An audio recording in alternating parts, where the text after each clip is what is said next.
Hello and maayong hapon and welcome once again sa atong programa sa Sir Jarrell TV and kini si Pastor Jarrell and natakaron dinhi sa atong bag-o nga puloy-anan dinhi sa Turil Lubugan no. Na ako dinhi karon sa parsonage sa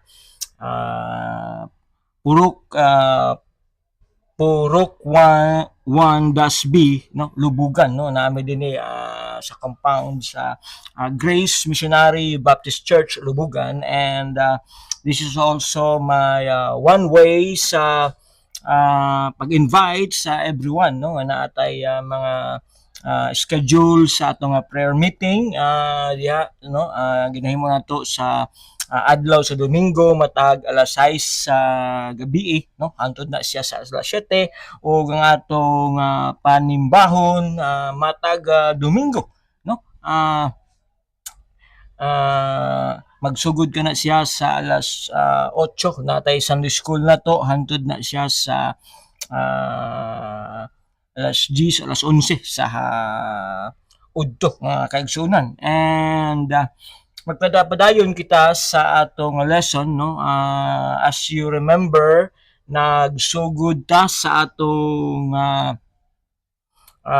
series what we believe and why no and gisugdan nato dito sa atong doctrinal 21 doctrinal statement and also ang atong first lesson is we believe sa a doctrinal statement number 1 that loving one another is mao ang pinaka-importante no and karon maadto ta sa atong series sa lesson number 2 sa atong 21 doctrinal statement o gamaw ko na ang ginaingon din ha no that we believe what we believe and why about the Bible no we believe in the infallible verbal inspiration of the whole Bible and that the Bible is all sufficient and sufficient rule of faith and practice.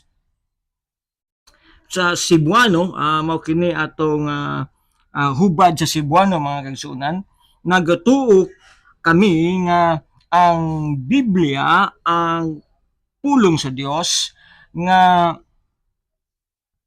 gihatag kanato pinaagi sa balaang espiritu. Mao ang atong giya sa kinabuhi kini ang tinubdan sa atong pagkinabuhi no mo kana ang atong lesson karon is about what we believe in about the Bible no o sugdan nato mga kaigsunan no nga atong gikinahanglan nga ma-establish o matud-an nga ang Biblia pulong sa Dios o dili kini gipanag-iyahan sa usa o bisag unsa nga mga denominasyon nga nagaangkon mga kaigsunan nga aduna sila ang tag-iya sa pulong sa Dios. Maingon sila nga kung wala kami nga relihiyon,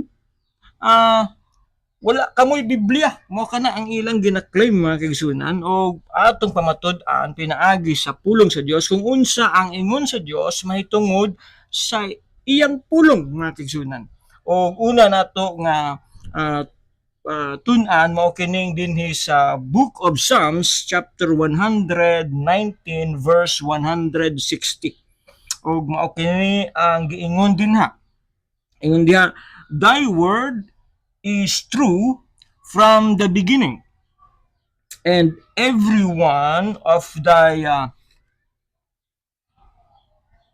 righteous judgment endureth forever no atong hubadon siya sa Bisaya o Cebuano nga pinulungan mga kaigsunan no mabasa nato sa hubad sa Bisaya no ingon siya sa Salmo 119 verse 160 ang imong pulong tinuod sukad sa sinugdanan ug ang matag usa sa imong matarong paghukom nagapadayon sa walay katapusan.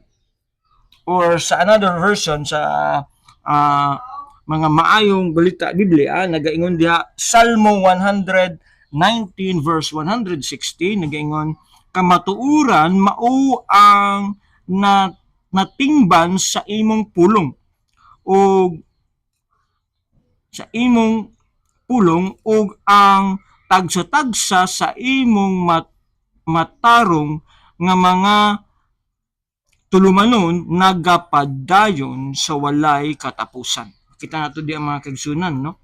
Nga ang pulong sa Ginoo gitawag sa the word of God, no? Mao kana siyang atong pulong, the word of God. At makita nato diha ang mga basic nga mga pagtulunan matungod sa pulong sa Dios. Ingon diha, thy word, no? Thy word or sa Bisaya pa sa imong pulong, the word ang meaning niya diha sa meaning niya diha sa balaan nga kasulatan, the word dabar sa Hebrew word, no? Ang implication is the implication of a matter as of spoken thing, no?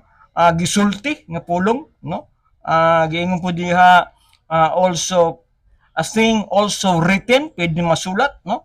Mga sinulat, mga gitawag na chronicles o kasaysayan, mo kana siya ang buot pasabot sa pulong dabar, no?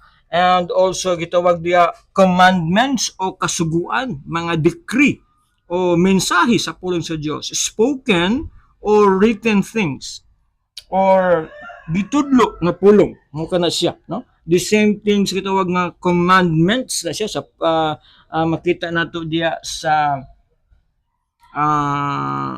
Book of Psalms, nato sa Book of Psalms 119 verse 42, no? The Book of Psalms, makita nato din ha, no? Nga ang pulong niya, no? Siya mao, no? Pulong sa Dios, dili siya pulong sa tao, no? Dili siya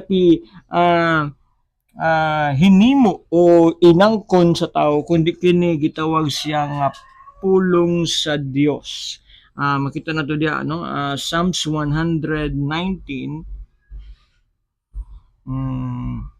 Psalms 119 verses 142. Ato makita diha mga kaigsunan, no? Nga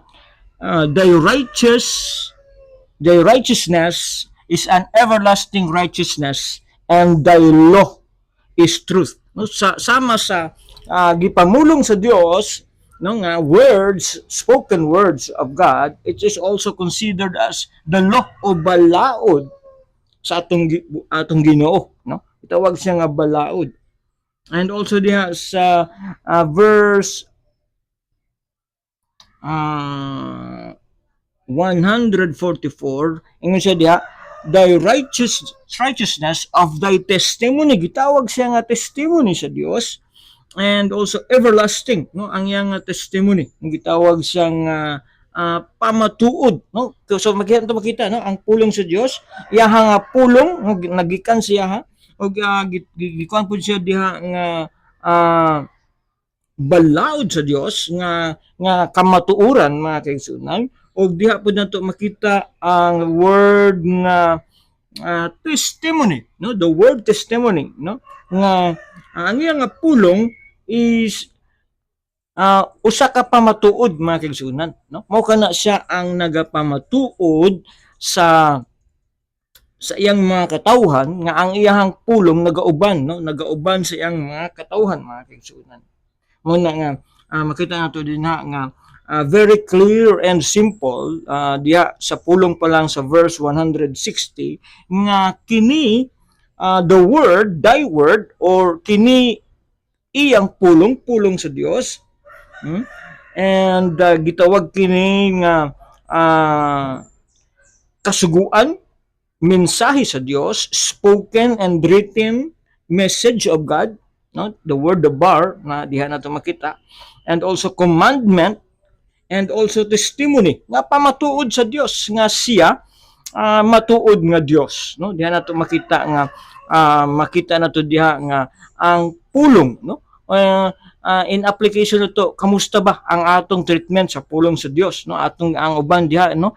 Makita nato na ginagamit nila sa pakigdebate, ginagamit nila sa ilang pundok o ilang mura ginaangkon nila mga kaigsunan, no? Grabe kay ang ilang claim nga sila sila lang, no, ang ilahang pundok, ang ilahang church lang mao ang gina-claim nila, no, nga tag-iya, no? Kung wala daw ang ilahang church, wala kitay mga Biblia, no, og dili ka na matuod mga kaigsunan, because sa sinugdanan, no, makita nato sa una nga pulong diya sa Psalms 119 verse 160, makita nato diha nga kini mao gitawag nga pulong sa Dios, og dili kini pulong, no, sa mga tao o members sa church, dili kini pulong, no, nga nga nga gihimo-himo lamang, no, kundi no, kini pinag-iyahan sa Ginoo,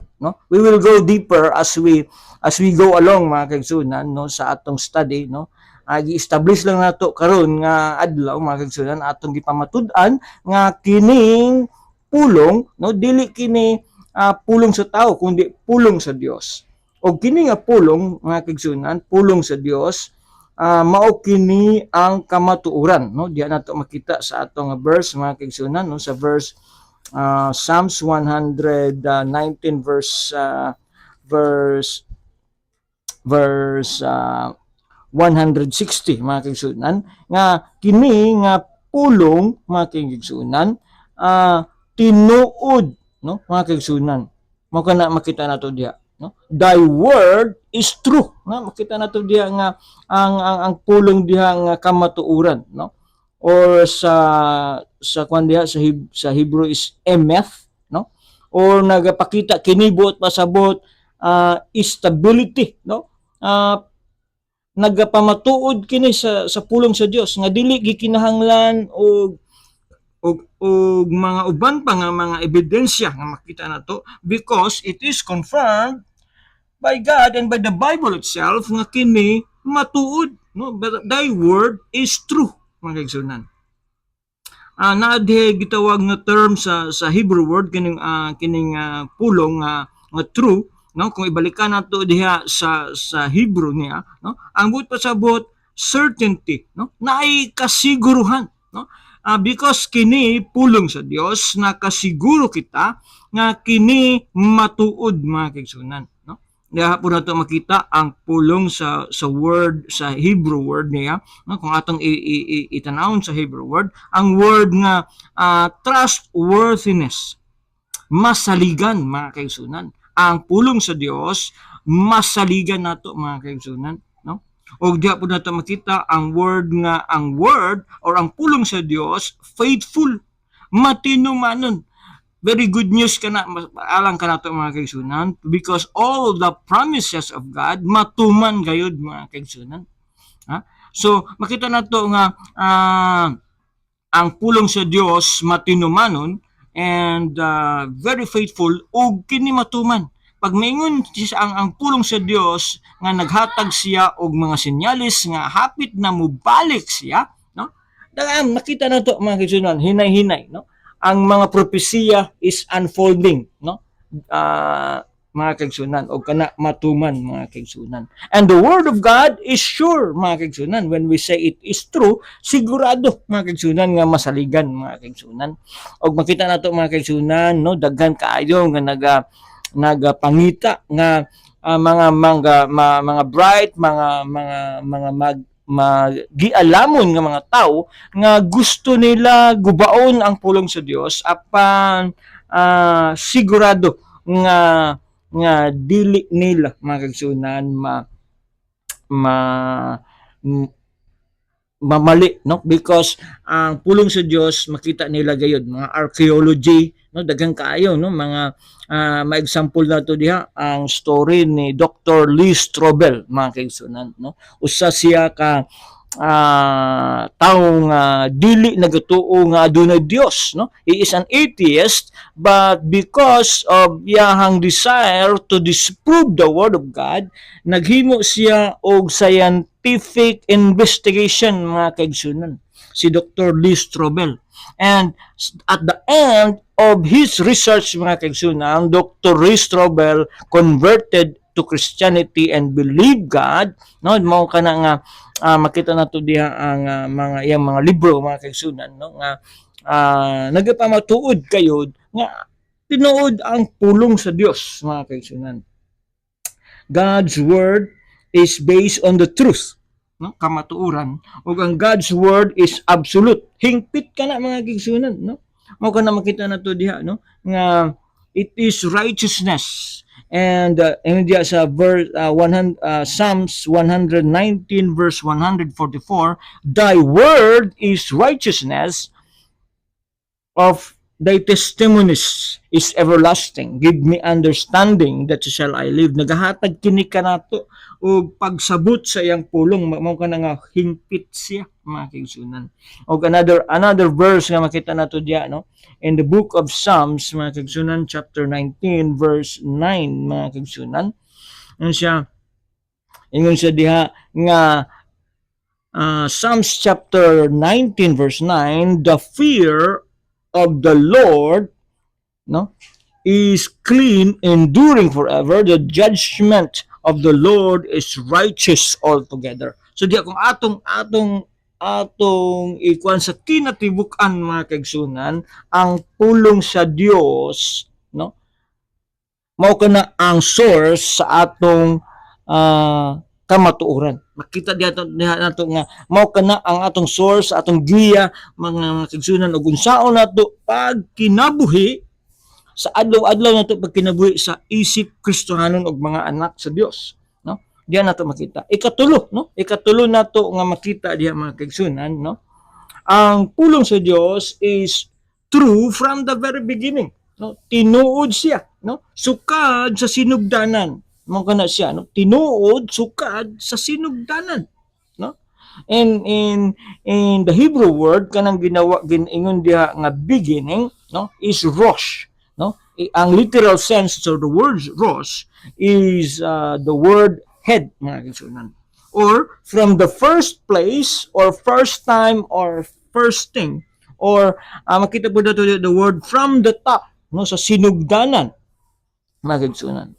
The head or the beginning of the word is true, naga-refer ka na siya diya sa first book of Genesis, the Bereshit, in the beginning, no? The Hebrew word Bereshit, mao kana ang buot pasabot sa word nga Genesis, mga kaigsunan, no?